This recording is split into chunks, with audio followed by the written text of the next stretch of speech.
Hello, everyone. Diana Rankin here with your weekly message from Phillip on what's going on in our world. And we have a very interesting question this week, and the answer was rather interesting, I found. It's about cultural shifts. And the question, it's actually a Facebook friend who is knowledgeable, et cetera, wrote and said, I'd love to hear more about cultural shifts. So what I asked Phillip is to talk to us about cultural shifts. What does that mean for animals, for humans, for the planet? What are the cultural shifts taking place and what have taken place? And I wasn't real sure because that seems like very broad. And it is, but I wasn't real sure what he would say. So that's going to be a fascinating answer for all of us, I think. And this, by the way, is the 19th week of 2021. And Sunday is Mother's Day. So it's from Mother's Day, which is the 9th, through the 15th, which is Armed Forces Day.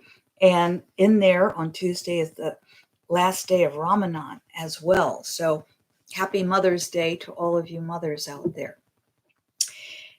We also, of course, will get our weekly message, our soul message from Phillip from one of my books, The Master's Book of Answers. And we just opened any page and get our message there. And yes, people have asked me, is this available on Amazon? Yes, all my books are. I think there's 4 still in print. I do have some more coming out. They're just not yet at the publishers because I got to get busy.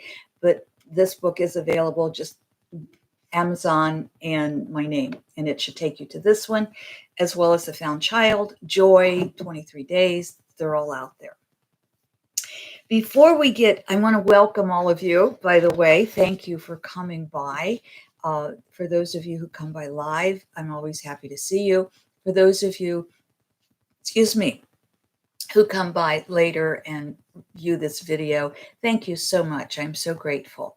And I have a request to make. And I want to first of all explain why I'm making that request. I received on my email, I'll see if I can hold this up for you. I don't know if you can read that. Oh no, it's going to all be backwards. But what this is, it's an email to me. And it tells me that I can buy for my YouTube fame, that I can buy 1,000 views for $6.80. And those 1,000 views include 50 likes, 10 subscribers, 5 comments, and 100 social media shares. Or I can buy the $14.50 package, or I can go big time and buy the $37.60 package. And that gives me 7,000 views, 320 likes, 75 subscribers, 30 comments, and 700 social media shares. Are you kidding me? And I'm saying that there's another word I'd rather put in there instead of kidding. I am so saddened by this type of thing. I know it's a form of advertising, and I know people are using it to push their channels on YouTube, push their Facebook videos, and I know it also means revenue. The more likes you have, the more ad time you get, the more subscribers you have, et cetera, et cetera. It saddens me. It's not how I want to go. So what I do want to tell you is how I go and ask your help. Ask for your help. We do on YouTube now have, those of us on YouTube now have the ability to say, hi, Mike, silly stuff. It is silly stuff, but it's almost, to me, it's kind of also sad, this buying likes and such, because it does have to do with revenue as well. Those of us, we can say no ads at all on our YouTube videos. We can say no ads in the middle. We can say ads that you can, I have ads at the beginning and at the end. I really push that button that says no ads in the middle. And you can have 3, 4, 5 ads in the middle, depending upon the length of your video. I try also to say you have the option of, I don't have any say so about what ads are put on, and I don't like that, but it's not my choice. Excuse me. But we can also say skippable ads or non-skippable ads, and I try to do skippable ads. We can't control it all by any means, but I try to make it as comfortable for my audience as possible. That said, it does help to have views. It does help to have comments. It does help to have the ads do provide a small amount of money, but they do provide a little income. And this has been a tough year for many of us who can't get out and do speaking engagements. I am setting up a new website that will have Zoom capability on it, and I will start doing the sacred circles on Zoom. For those of you who can't come to the Ohio area or haven't been able to, I'll explain more later when that's all set up, what sacred circles are. But in the meantime, if you would help me out, just tell your friends. If you believe in what we're doing on this channel, tell your friends, get them to subscribe.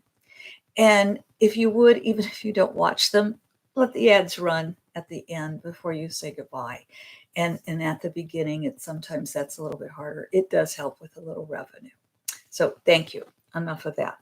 Let's get into, excuse me, let's get into these cultural shifts and find out a little bit more about them and what we're going through now. Okay, here we go.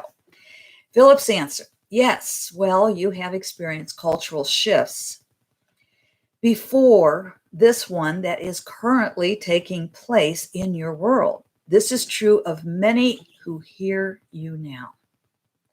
Your anthropologists study the shifts. Their interest has similarities to you and those who hear your voice, but there are marked differences as well as the similarities.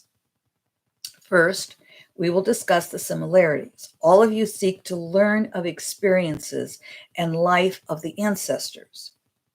When something is unearthed, there is a visceral reaction, a knowing. Here is where the difference comes in. The scientists have scientific curiosity, whereas you have a spiritual curiosity.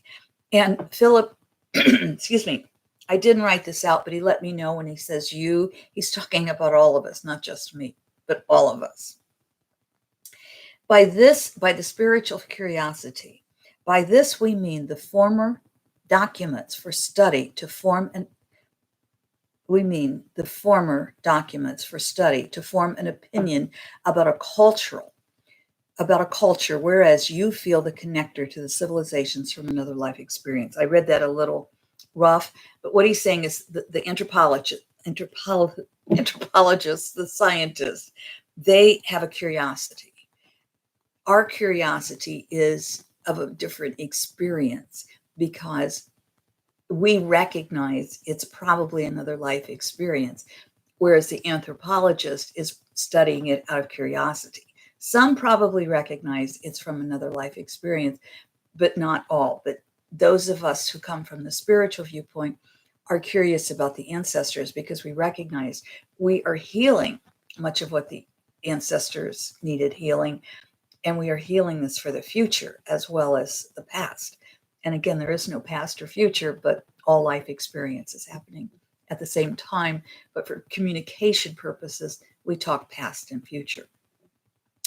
Philip goes on to say, the sole mission of a scientist is to unearth information.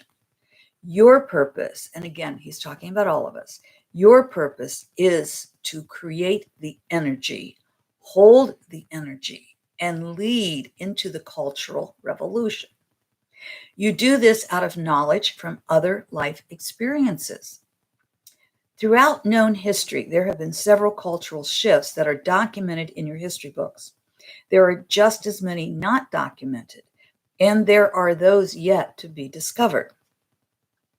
When I think of cultural shifts, and I have this on my mind, I'm sure, I often think of ancient Egypt because I love Egypt, and it was so interesting to be inside of the Great Pyramid of Giza, for example, and feel that energy. But such a cultural shift has taken place since the days of the Pharaoh.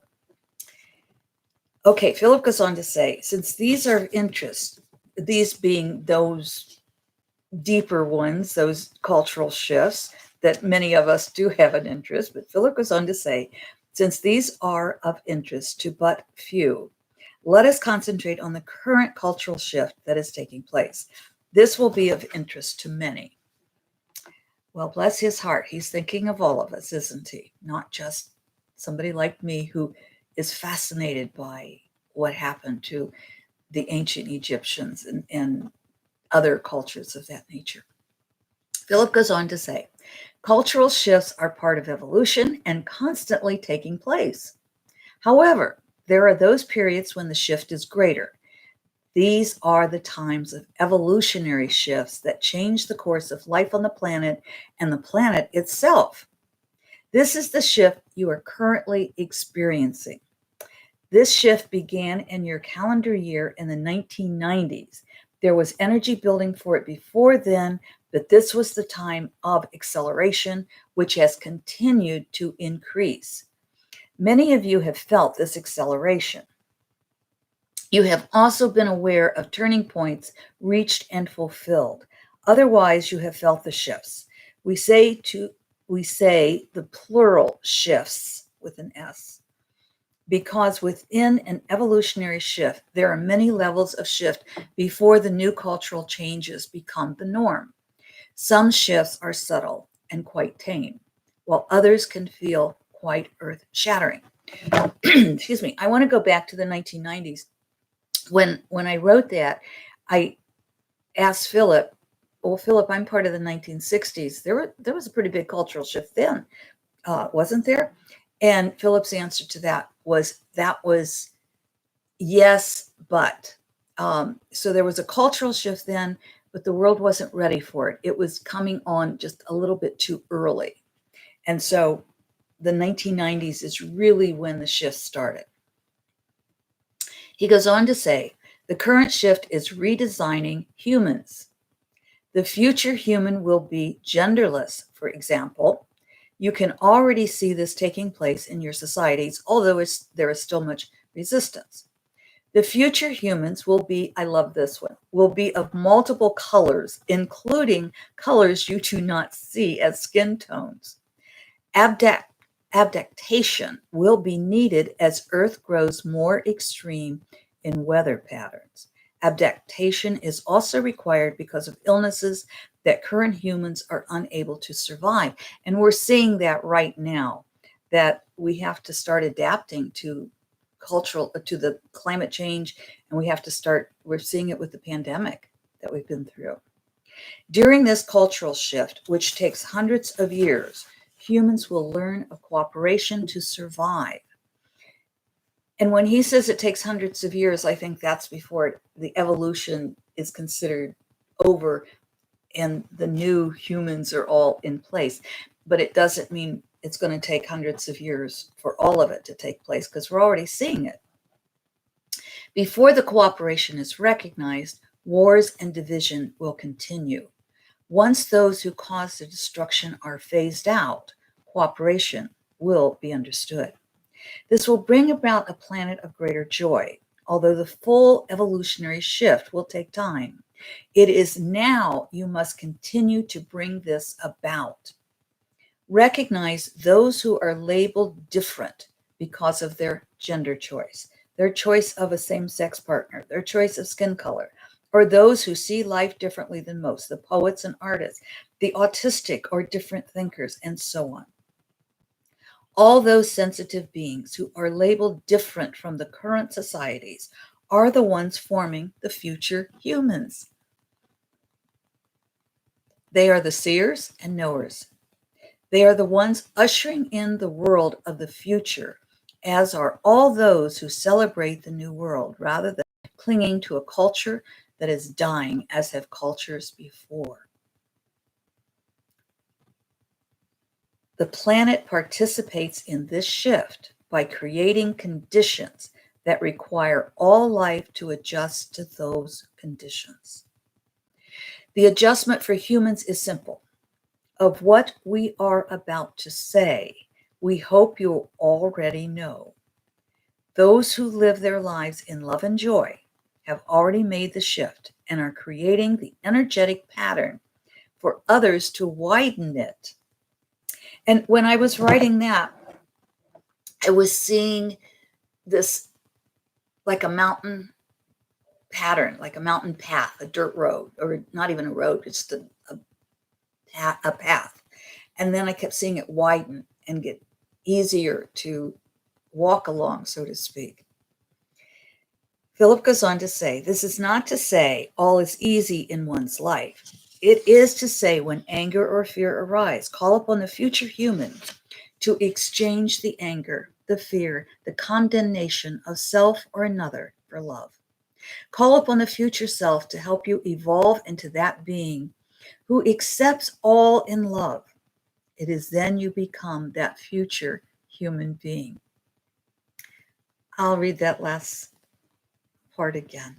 Call upon the future self to help you evolve into that being who accepts all in love. It is then you become that future human being. All right, there we go. Hello, Judith. Many blessings to you as well and all of you. Thank you so much. I'm so glad you're here. Good to see you. Okay, I have one more request that I didn't make earlier. With the new website, we are going to have a page just for testimonials. So if any of you would like to write, and you can put it in the comments below, or you can email me, and my email address is below, to just say, hey, your YouTube videos help, or mention how they might help, I'd appreciate it. And then I'm just going to make the assumption, if you do that, please just go ahead and tell me to put that on the website, or I'll just make that assumption. Okay, thank you. And thank you again for telling all your friends and listening to those ads at the end, so we don't have to go. Anyway, enough of that, right? We're not going to buy ads. We're not going to buy subscribers, not ads. We're not going to buy subscribers. I'm okay with buying ads. I don't do it myself, but I'm okay with people doing that. I'm not okay with buying subscribers. That doesn't feel right. I'm going to do that again. I'm going to flip it with this thumb. There we go. And I'm hearing right. If you heard right, our intuition is in sync. If you heard left, that's a message for you. And I do get people telling me, oh, was that ever a message for me? So here's our soul message from Phillip. The God you believe in is the God who appears to you. The God you believe in is the God who appears to you. You know, my master's degree is in, my master's thesis is how the sacred is expressed across cultures and throughout history, because I'm very interested in how the sacred is expressed. Although I do not consider myself religious, or I do not adhere to any religion, specific religion. I consider myself very deeply believing in a God, but it's the energy. It's not the God that sits on the mountaintop. It's the energy that we all create together. And that higher energy to me is the God. So that's what I believe in. And I love all of many of the ancient mythologies and tales, because it talks to me about what people believe in. And so I say again, what from Phillip, the God you believe in is the God who appears to you. And, you know, even an atheist has a God. It may be science. Maybe believe in science. And that's not to say we don't believe in science, but we all have something bigger than our own egos that we believe in. And if we don't, we might be in a little bit of trouble. But if we can believe in something bigger than our human selves, that will appear to us. That comes to us. And I love that. It's not about the form. It's not about the form at all. And I don't understand the fights between religions. But then we're moving to that new evolutionary period, aren't we? If you heard left, here's a message for you. When you understand and learn to use the power that binds you, you will be free. Whoa! When you understand and learn to use the power that binds you, you will be free. That's powerful, my friends. It's really that future human. Become that future human. Don't let the anger or the fear or the I'm not enough bind you. That's the power that's binding you. Let it go. Use it, and you will be free. And again, as we create the pathway, we widen it. I love you all, my friends. Thank you for helping me grow this channel. And thank you, even though we don't like the commercials or the ads, thank you for going through them. And I promise I'm doing my best to keep them out of the content in the middle at all. I love you. From my heart, from my spirit, I see your spirit and your heart. Until next week, my friends. Take care. Judith, Mike, so glad you joined us today. Appreciate it. Love you. Thanks for your love.